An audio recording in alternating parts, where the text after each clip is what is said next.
Blog Talk Radio. Hello, everyone. Good morning. This is Laurie Smith on Blog Talk Radio, and it's 6 o'clock here in the morning, Calgary, Alberta. This is How to Be a Survivor to Another. We're on for 30 minutes. It's a live internet streaming radio broadcast from blogtalkradio.com. Chat room's open there, and I do have the link in there to what I want to talk about.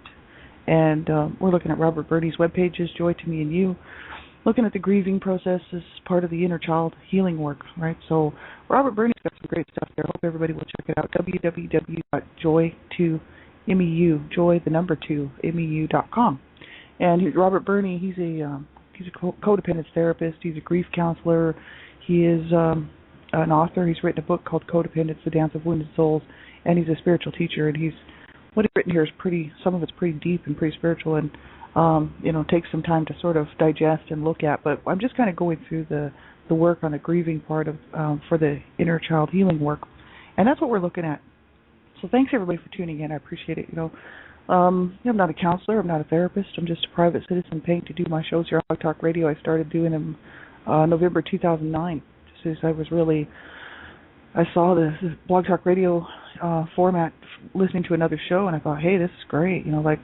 I wouldn't mind doing a show myself, but I had no idea how many shows I'd be doing or how long I'd be on here. And it was really helpful for my healing journey, so I decided to do, the Survivor to Survivor show, One Child to Be Survivor to Another. So that's what I'm doing. I'm not a counselor or therapist. You have to listen at your own discretion. And you have to listen to your own discretion to all of my shows, because I'm talking about abuse, and abuse is a sensitive subject. And, even though, I feel like it needs to be talked about public mainstream, it is a sensitive subject, and you may feel that the topics of abuse may bother you. Then you have to ultimately make the right decision for yourself, and if you think it's going to bother you, you have to turn the show off. It's up to you. So be very careful what you're listening to, and listen at your own discretion to all of my shows. And young people under the age of 18, I just ask that you have permission to listen to my shows from an adult, somebody who's older, who's an adult, who can help you make that decision. Because I have no idea how young the people are who are listening to my shows. And so, age appropriately, right? My shows are not for young children. And so if you're under the age of 18, have someone listen to the show with you who's an adult who can help you to decide whether or not it's age appropriate for you, right? And so we'll get right into it. So thanks everybody for being here. And we're looking at grieving, examples of grieving from Robert Burney's webpages. About halfway through this page, www.joy2meu.com/grieving.html. And Robert Burney is just talking about this whole issue of really emotional honesty, right? And he's talking about, the fact that society is really emotionally dishonest. So it's not just individuals, like our whole world is emotionally dishonest, is what he's saying. And because we've been programmed to feel and think a certain way, we're just inevitably set up to be emotionally dishonest, right? We're not going to grieve when we need to. We're not going to be honest with our feelings about, how we're feeling or what we need to feel. Or so many times, like yesterday, he was talking about, not allowing ourselves to grieve properly, just due to feeling out of control, and that whole shame of thinking, oh well, there must be something wrong with me because I need to be in control at all times. It's that ego. So that's what he was sort of talking about there. And so I'll just go sort of read on. We're about halfway through the page, and he says, this transformation of the excruciating pain of our broken heart and wounded souls and the fear of more wounding into anger is more prevalent with men, because men have traditionally been taught that anger is the only acceptable emotion for a real man. So it is more often men who go postal and act out in anger in a variety of manifestations, from road rage to domestic violence. Because men have never really been able. I do a lot of looking into this, and men, society just totally set them up for a hard fall. And men are supposed to be allowed to feel things that they need to feel. They will, men are men, women are women, but men still have feelings, and they've been told since they were children. A lot of men have been told since they were children and small young boys to suppress all that. That it's not okay to cry, like for boys. Boys don't cry, and that boys don't feel, right? Boys do feel, and they do cry. And the thing is that suppressed energy of this wounded anger stuff just turns into violence. Turns into because anger is a natural response, and it's very important. It means that there's something wrong and it needs to be addressed. I did a lot of study on anger, and but for men, not allowed to suppress, not allowed to feel anything, suppressing everything, and then being taught and brought up that men are tough and everything, any showing of emotions is not okay except for anger. So I really believe that what Robert Burney says here is really true. So he says repressed emotions explode outward in violence and war, in carnage and rape. We are raping the planet we live on. We are raping ourselves. Any emotional explosion outward is in an act of violence, is an act of violence against self. So it says women who have traditionally been taught that anger is not acceptable tend to turn anger back in on themselves. And this is, of course, a generalization and one that is changing as the societal role models for masculine and feminine change. But it's true. I mean, really, honestly, like women are told, "Oh, we just have to take it. We have to be good. You know what I mean? We have to be subservient. We have to take whatever's coming to us." And I think that that's something that's been ingrained in people for many, many years. And so women have taken on this role. Just it's just the way that it has been. People have brought up their daughters to feel this way. You know what I mean? And it is changing, for sure it is, which is great. But, still have a lot of work to do in that. But the thing is we've never been able to really be emotionally honest with ourselves or the world. So he says here, in this society, in a general sense, the men have been traditionally taught to be primarily aggressive, the John Wayne syndrome, while women have been taught to be self-sacrificing and passive. But that is it's a generalization. So he says it is entirely possible that you came from a home where your mother was John Wayne and your father was a self-sacrificing martyr. That's very true. So he says codependency is an emotional defense system which was adapted by our damaged egos to try to maintain emotional control. And the ego fights ferociously to maintain control because it got the message that our survival depended upon that illusion of control. So it is an illusion because in the long term, that defense system is self-destructive and actually is the greater threat to our survival. So our codependent defense system will kill us eventually unless we start changing that ego programming and learn how to release the emotional energy in a healthy way. It's quite interesting. Yeah, well, really. I mean, just looking back at my own healing journey when I started like 4 years ago, I had so much repressed, internalized anger and rage and all kinds of harsh emotions going on, and had never really dealt with anything properly. I did some grieving before, but I had never really grieved what I needed to grieve, which was the anger, which was okay for me to be angry about what my parents did to me and what my brother did to me. And the thing is I never really allowed myself to experience it in a healthy way, to let it out, So 4 years ago, I mean, I was about ready to explode, or implode, either way, right?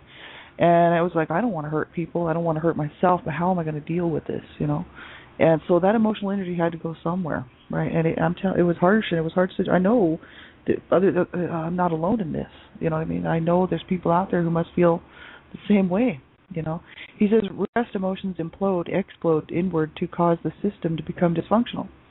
In the individual being, this manifests as disease, emotional, mental, and physical disease.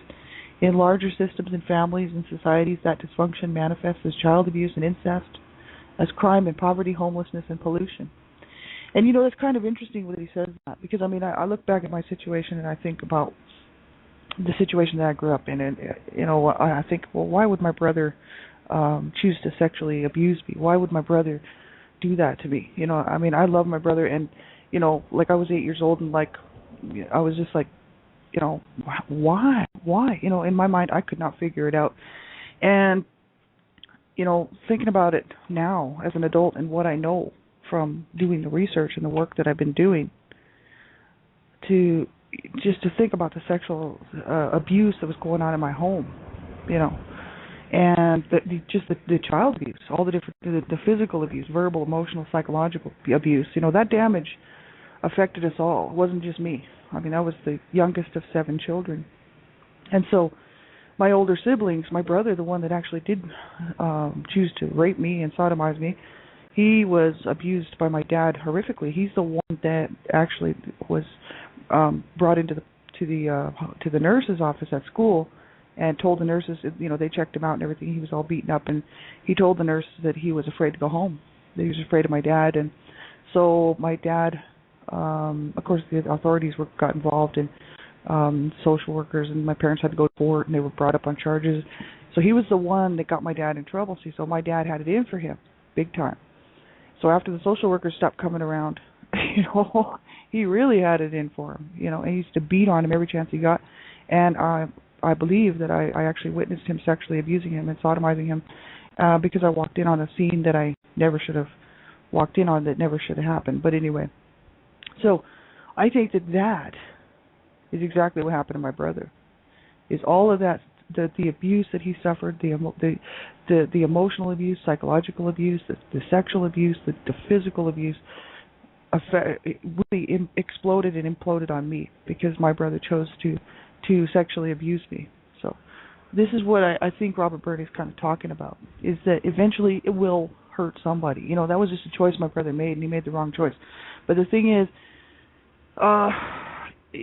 myself at the age of 41, sitting around with all of this stuff going on inside of me, I didn't want to hurt people, and I certainly was thinking it would be stupid to hurt myself, and yet I was compelled to do it. I was compelled to self-injure or plan my suicides. And moving to Canada, when I moved to Canada in 1995, I was actually planning my suicide when I moved up here. It was something that I had in my mind that I thought, well, I can go to Canada and I can easily disappear. And nobody will know, and they'll just think I've gone off to have a good life, and I didn't want to hurt people. So I thought, how can I do this in a way where, I'll just be all of a sudden a person who just sort of dropped off the planet. Nobody will really know, And so that was in the back of my mind. And, that's incredibly sad that I would want to end my life. And I had been wanting to end my life since I was a kid. So this is the kind of stuff that this garbage will do, this horrific garbage that people will put on us, this abuse, what I mean, the dysfunction, the emotional garbage on top of everything else, the physical stuff. It's so incredibly damaging that it does turn into, all of this stuff that he's talking about. It manifests in some way, you know what I mean? So it's, important for people like myself, to get in touch with these feelings and work through them, and learn to have a healthy, functioning life, because we certainly deserve it. I know I do. I'm speaking for myself, because I know that I did not deserve to be treated that way. I know that I deserve to have a good life, and that I deserve to have people around me that cared about me. I deserve to have a mother who would protect me and not hurt me. My mother was my main abuser, so I know that I didn't deserve to be treated the way that I was treated by her. And I know that same with my dad. He's supposed to be my protector too, and he was one of my abusers. So, my siblings, because of the abuse, were my abusers, right? I don't kind of hold too much against them, except for my brother that sexually used me. But the other ones, I don't hold too much against them, because I just realized they weren't there for me, but they weren't there for anybody. They were just so screwed up from the abuse, So, some of them I kind of let off the hook, but my brother that sexually abused me, I definitely haven't, and I will never. The thing is I deserved a whole lot better than that, I tell you that. And at the age of 41, I thought, what am I doing, man? I'm just going to go ahead and destroy my life and let them win the fight, and let them actually get their glory because they managed to destroy me, even however many years later, 37 years later. Or 40 years later, I'm like, oh my God, 41 years old. I'm like, this is ridiculous. I thought, I cannot allow this. I'm going to have to get honest with myself. I'm going to have to get honest with what happened to me. I'm going to have to look at it. I'm going to have to work through it, grieve it, mourn it, get mad, get angry, do whatever, write a book, write a few books, and start speaking it, start telling it like it is, and find some help, because my immediate family is still so dysfunctional. And so, really, their heads are stuffed up there. It's not their fault. They haven't seen it. They didn't see it like they did when I was 41. They haven't seen how screwed up they are. They think they're fine. They think it's okay to go ahead and think about killing yourself. It's not. They think it's okay to abuse people. It's not. Right? They actually condone abuse. Two of my siblings, the two that are left on the planet, condone abuse. They think it's fine, that it's okay that my dad raped my mother. It's fine that my brother sexually used me, raped me, sodomized me, that's fine. You know? Oh, yes. This is my family. That's why I cut them off last year. Thank God. I have never been happier. I'm telling you what. It's a relief. It's a fresh breath air for me to not have them hanging around me like a bunch of evil demons. That's kind of how I picture my family, these evil people, right, because they are, who have no love in their heart. You know, anybody else who, I know if I had a sibling that came to me and said, you know, Lori, man, you know, like my brother, you know, our brother sexually used me, I'd be like, oh my God, you know, I'd be like, can I help you? You know, like, good God, can I hold your hand? Can I hug you? Is there something I can do? Can I help? Can I go to therapy with you? Can I be your buddy? Can I help you out? My family's like, who gives a shit if he effed you every other day? You know, my family, that's how my family is. Right? They are so sick and twisted. They think it's fine that my dad raped my mother in front of me. They just think that's fine. No worries at all. Let's take Dad out for lunch. Let's just tell Lori to F off, but we'll take Dad, the abuser, raper, out to lunch. Right? You know how they can do that? Because they're in denial. That's how they can do that. And what I decided to do 41 years ago was to face it, to face the reality of what we went through, what I went through, and what my family went through. And so in doing that, I had to become emotionally honest with myself. You know, so it has been a process, you know, and like I'm saying, I do mind stuff self-help, and some people may not be able to do that. So you know, if you can't do that, then you need to reach out and get some help, get some professional help, right? So he says, depression and anxiety disorders, environmental illness and post-traumatic stress disorder, self-mutilation, obesity, cancer, Alzheimer's disease are some of the effects of our dysfunctional attempts to control emotions. And this is just what he's saying. I don't know a whole lot about that. All I know is that, you know, really as far as PTSD, anxiety disorders, I know that I have anxiety disorders and flashbacks and some PTSD, I'm sure. Not a whole, I don't know how much, but I've never been diagnosed. But the thing is I do have flashbacks and a lot of anxiety problems. But the thing is I don't know if that's just attempt to control emotions. I mean, is it? Is it just because I was beaten as a child and thrown around and kicked and cursed and raped and sodomized and grew up in this highly volatile environment, dishes flying, furniture flying, people flying, people getting hurt? Yeah. I don't know. I would think that's more the cause of my anxiety, not the fact that I couldn't feel or grieve it at the time. I think it was I'm a product of my environment. So I think I would still have those issues whether or not I had counseling as a child or not. You know what I mean? It's just the truth is the truth, and what it is what it is. So I don't know. I kind of differ on that feeling, but on what he says there. But you know, it's what he, you know, he's just talking here. So he says it is possible to have some control over our emotions that is functional, that does work in terms of the health of our being. So that control does not entail suppressing and denying the emotions, which is damming the energy, right? It involves honoring and respecting the emotional component of our being, and so which is what I'm doing now by allowing myself to face this stuff, you know, and to be honest with myself. So it is important. So he says here, by changing our relationship with our own emotions through changing the attitudes, definitions, and beliefs, the intellectual paradigm that we are allowing to define our life experience, right, which is kind of like who we are, right, our attitudes, our definitions, our beliefs, right, to one that is aligned with love and oneness rather than separation and fear, we can start to achieve some emotional honesty and balance. And I know for myself, you know, that's exactly what happened to me. I just realized that I do love myself, you know, and that there's, you know, for me, I'm a Christian, so, you know, it makes sense for me, God the Father, you know, and Jesus, and I mean, that's my healing, you know, that's my wholeness right there. You know, have I obtained it yet? No, I'm still working on it. But the thing is, you have to have hope, you know, and we have to have something that we can say, you know what, I'm going to be whole, I'm going to be healed, I'm going to be well. Like, I have a goal at the end of this journey, right? I mean, I set a goal for myself, and that is to be emotionally well. I want to be an emotionally well person who is honest with myself and honest with the world, and who is seeking truth and always will seek truth, and who is speaking truth and always will speak truth. And So, my goal at the end of the road is to be truthful with myself and the world, emotionally honest with myself, treat myself well, enjoy this life.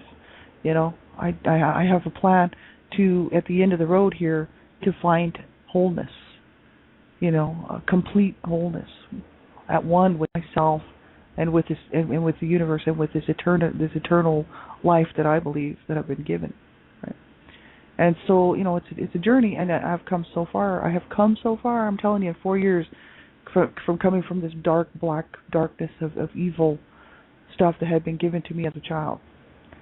That I, to me it's evil, because I grew up in a home where my dad was seeing demons all the time, and he was always seeing the devil. And even last year when he was staying with me, last year he was here for a year staying with me because I told him he could, because he didn't have anywhere else to go. He didn't have money to get his own apartment. He's 80-something years old, right? He didn't want to get his own apartment. Can't really cook for himself anymore. So I told him he could come stay with me for a year, because none of my other siblings would let him in to stay with them, because they know how he is, right? And he hears the devil all the time. I mean, he's spiritually attacked all the time, right? I don't know if that's guilt or what, just eating him up all the time. He was born with mental illness, like he's mentally ill. His family, actually, almost all of his family, his siblings have mental illness of some type. So it's sort of a hereditary thing, and he's just schizophrenic. He's paranoid schizophrenic, and he sees the devil and he hears demons and stuff. So when we were growing up, he would think that we were the devil, and he'd be like, "You're the devil," and he would scare us, and he would scream, and he would tell us he was going to have to kill us, and at night he'd be like walking around saying, "I should kill you all. You're all from the devil," and we'd be like, "Oh God, is it going to be tonight?" It was pretty scary growing up in that situation. And so I equate what they did. My parents, they were very evil, and to me that's what it was. Very dark, mean-spirited, evil people. I kind of think they were possessed, to be honest with you. My mother was.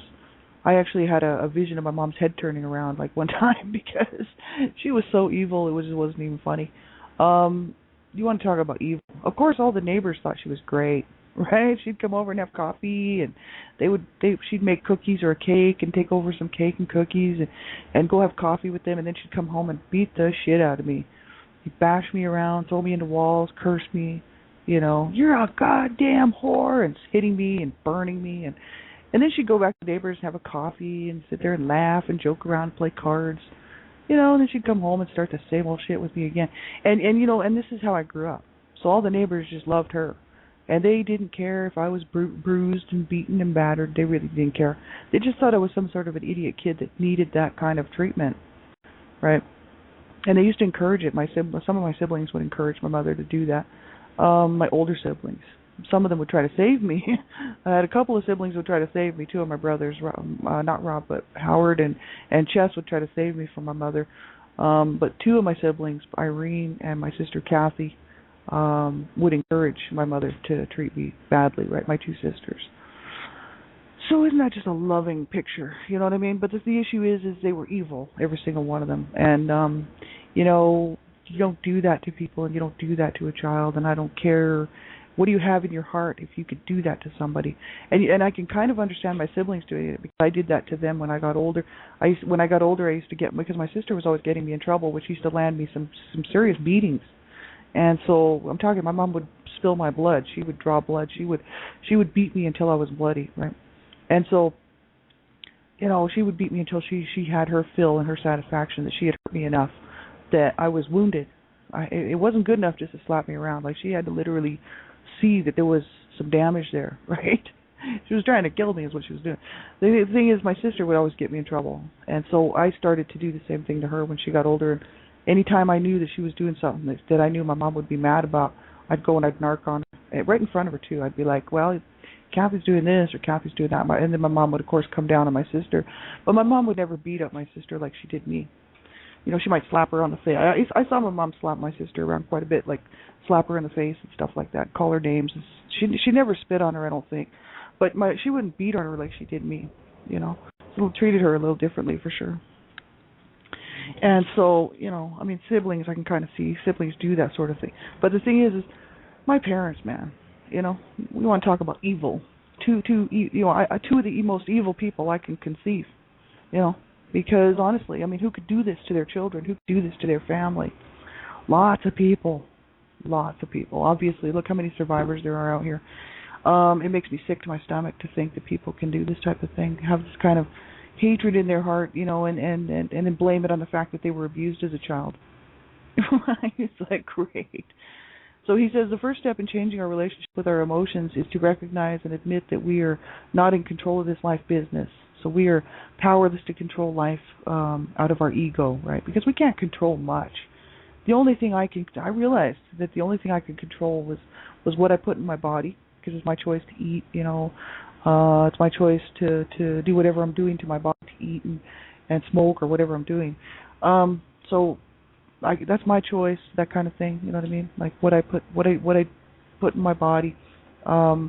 Choices about like who I allow into my life, things like this. But otherwise, we have very little control on anything else, right? And so, you know, he says we have some control over some aspects of our life by owning our power as the co-creator of our human experience, but we are not in control of life. So we are not writing the script here. That's so true. I did a whole looking at the whole, you know, life script thing, and that was from John Bradshaw's work.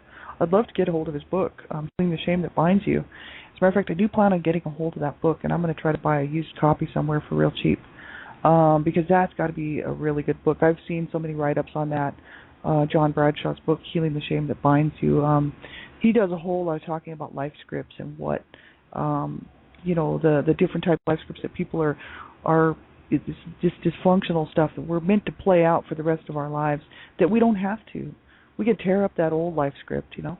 Like that's what I did. I did a series of work looking at Hope for Us.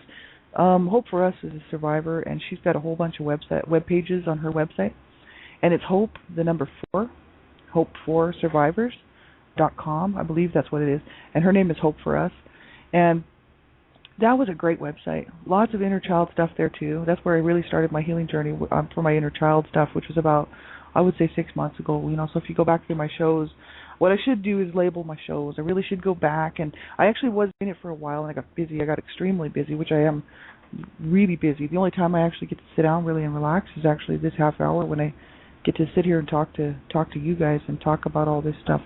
I'm an incredibly busy person, and so I was starting to do that, like label my shows, so people would know what I was working on. But I think I'll go back eventually. Hopefully, I have time to do that, even if I did a few a day right from the beginning, and label these shows.